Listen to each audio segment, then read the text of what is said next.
Welcome to another class. आज हम discuss करने वाले हैं अर्थ के बारे में। ये प्रेजेंटेशन है हमारी धरती के बारे में और इसको बनाया है इसको अंजलि मैम ने। तो और मैं इसको प्रेजेंट कर रहा हूँ। So let's start without wasting any time. It's a very interesting topic. Earth earth की जब हम बात करेंगे तो अर्थ है क्या? धरती। और धरती की बात करेंगे तो जितनी चीजें हैं धरती में सारी चीजों की बात करेंगे। तो धरती का ये एक फोटो है और आप देख के बताइए इसमें क्या क्या है। मैं तो देख रहा हूँ कि ये जो नीली चीजें हैं वो महासागर है, ओशंस है, पानी है। और ये हरी और ये ब्राउन चीजें जो हैं वो क्या है? धरती है, जमीन है, लैंड है। लेकिन ये भी और एक चीज दिखाई दे रही है व्हाइट कलर की। ये क्या है? ये बादल है, वायु है, हवा है, राइट। तो ये क्या है? इसका नाम तो नीले वाले का नाम ओशन है, इसका नाम है लैंड। और ये व्हाइट जो है, ये जिसमें वायु है और बादल है, ये क्या है? तो मैं बता दूं, इसका नाम है एटमॉस्फेयर। ठीक है। एटमॉस्फेयर सुनने में बहुत बड़ा लगा और कई बच्चों को तकलीफ होगी कि अरे ये तो बड़ा कठिन है। कठिन कुछ भी नहीं है, इससे बड़े बड़े नाम हम याद रखते हैं। हाँ, जैसे महाराष्ट्र इतना बड़ा नाम है, याद तो रखते हैं। इसी तरीके से एटमॉस्फेयर नाम है, इसको याद कर लीजिए। मेन चीज है इसको समझना, वो मैं आपको समझाने की कोशिश करता हूँ।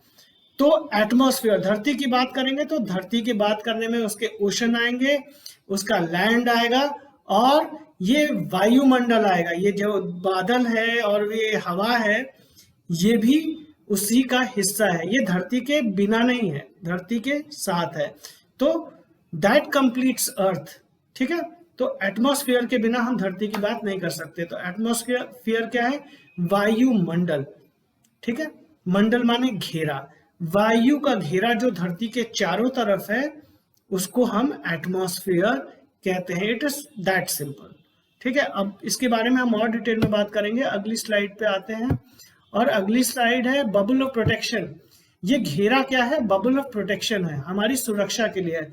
सुरक्षा तो ये कई तरीके से करता है, लेकिन अभी जो मैं एक छोटी सी चीज बताने वाला हूँ वो क्या है कि ये हमारे पर्यावरण, ये हमारे वायुमंडल में जो तापमान है, टेम्परेचर है, उसको कंट्रोल करके रखता है। अगर ये वायुमंडल ना हो तो हमारा टेम्परेचर इतना ज्यादा बढ़ जाएगा कि हम इस धरती पर नहीं रह पाएंगे, राइट। तो ये हमारे तापमान को कंट्रोल कैसे करता है? क्योंकि ये एक सुरक्षा घेरा है जिसमें बादल है और वायु है, आंधी है, तूफान है, ये सब इसके घेरे में है। तो क्या होता है कि जब गर्मी होती है तो पानी वाष्प बन के ऊपर उठता है, ऊपर उठता है, तब तक उठता है जब तक वो और पानी के बूंदों से नहीं मिलता, वो और पानी के बूंदों से मिलता है, भारी होता है, भारी होता है तो बादल काले हो जाते हैं, काले हो जाते हैं तो फिर वो बरस जाते हैं और बरसते हैं तो मौसम ठंडा हो जाता है, राइट।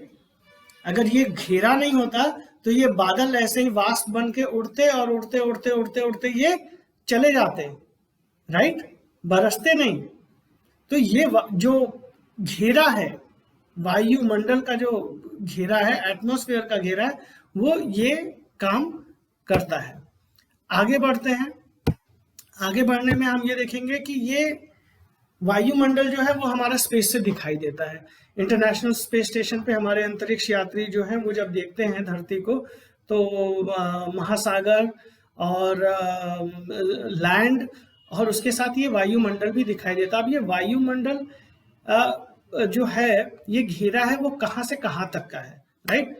आपको ये जरूर जानने का मन कर रहा होगा कि ये वायुमंडल का घेरा कितना बड़ा है। हम यहाँ से देखते हैं तो क्या चांद तक है? मैं बताता हूँ कहाँ तक है। ये धरती से शुरू होता है और आसमान तक है। और आसमान कहाँ तक है?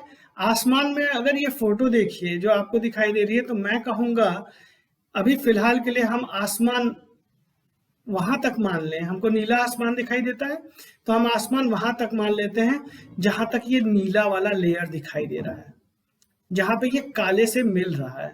ठीक है। तो धरती से लेकर वहां तक जहां तक वो नीला आसमान हमें दिखाई दे रहा है, उसके बाद हम कहेंगे कि वो अंतरिक्ष है, स्पेस। ठीक है। तो धरती से लेकर नीले आसमान तक क्या है? हमारा एटमॉस्फेयर है, हमारा वायुमंडल है, राइट। अब वायुमंडल है क्या, इसके बारे में बात करने से पहले एक फन टास्क हो जाए ये फन टास्क है, लेयर्स के बारे में बात करना है मुझे, ठीक है। और लेयर के बारे में इसलिए मैं बात करना चाहता हूँ क्योंकि आगे वाले स्लाइड में हम इसके बारे में बात करेंगे।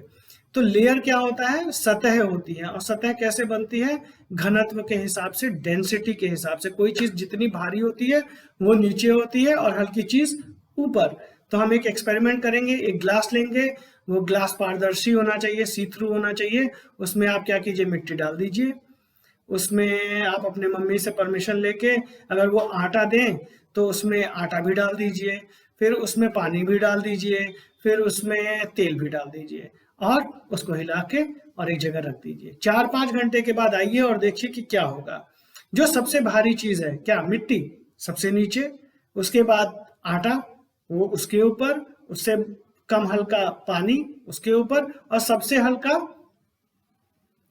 आपका तेल वो सबसे ऊपर, ठीक है। अब वायुमंडल की जब हम बात करेंगे तो हम लेयर की बात करेंगे, जरूर करेंगे। लेयर की बात इसलिए करेंगे कि धरती से लेकर आसमान तक है। तो इस धरती से लेकर आसमान तक की दूरी में कौन सी चीज कहाँ होगी, सबसे भारी चीज सबसे नीचे होगी और सबसे हल्की चीज सबसे ऊपर होगी। या इस तरीके से कह लीजिए कि जैसे जैसे आप वायुमंडल एटमॉस्फेयर में नीचे से ऊपर की तरफ जाएंगे, एटमॉस्फेयर थिन होता जाएगा, पतला होता जाएगा और हल्का होता जाएगा, ठीक है। अब बात करते हैं, इसमें गैसेस है नाइट्रोजन, राइट। नाइट्रोजन है बहुत ही हल्का गैस है, आप समझ गए होंगे वो कहाँ होगा, सबसे ऊपर। ऑक्सीजन है, उसके बाद कॉम्बिनेशन ऑफ अदर गैसेस हैं जैसे argon, carbon dioxide. Carbon dioxide आपने सुना होगा, कार्बन डाइऑक्साइड भारी होता है, ये पोल्यूशन फैलता है ना, ये भारी गैस है, इसीलिए नीचे रहता है, सतह पे दिखाई देता है। कई बार जब ज्यादा पोल्यूशन होता है तो एक लेयर बनी हुई दिखाई देती है हमारे सर के ऊपर, बिल्डिंग्स के ऊपर, वो क्या है, वो एक लेयर है, ठीक है। उसके बाद वाटर वेपर है, पानी की बूंदें इकट्ठा होते हैं, बादल बन जाते हैं। ये बादल क्या है, वाटर वेपर है, वो भी एक लेयर है, ठीक है। तो इस तरीके से ये सारे कॉम्बिनेशन बना के एक एटमॉस्फेयर का निर्माण होता है। इसमें और भी चीजें हैं डिटेल में, इनके अलग अलग नाम हैं, उसके बारे में भी हम आगे बात करेंगे। फिलहाल अभी इतना। आप एक अपना अपना निजी वायुमंडल बना सकते हैं। एक छोटे से पॉट में प्लांट लगा लीजिए, उसको धरती मान लीजिए, या कहीं पे जमीन में प्लांट लगा है उतनी दूरी को धरती मान लीजिए और उसके ऊपर एक घेरा बना दीजिए प्लास्टिक के बॉटल का, ठीक है। अब उसको ऑब्जर्व कीजिए 4-5 दिन तक। आप देखिए उसमें अपने गैस, अपना वायुमंडल, अपनी पानी के बूंदे, ये सब अपनी अपनी जगह पे आ जाएंगे। So I hope you understand the concept of atmosphere. वायुमंडल का कॉन्सेप्ट आपको समझ में आया होगा। नहीं समझ में आया होगा तो we are here, give us a call, get in touch, write in your comments, will explain, हम उसके बारे में और आपको डिटेल में बताएंगे। So thank you so much for your class, thank you so much for your attention and bye bye, take care.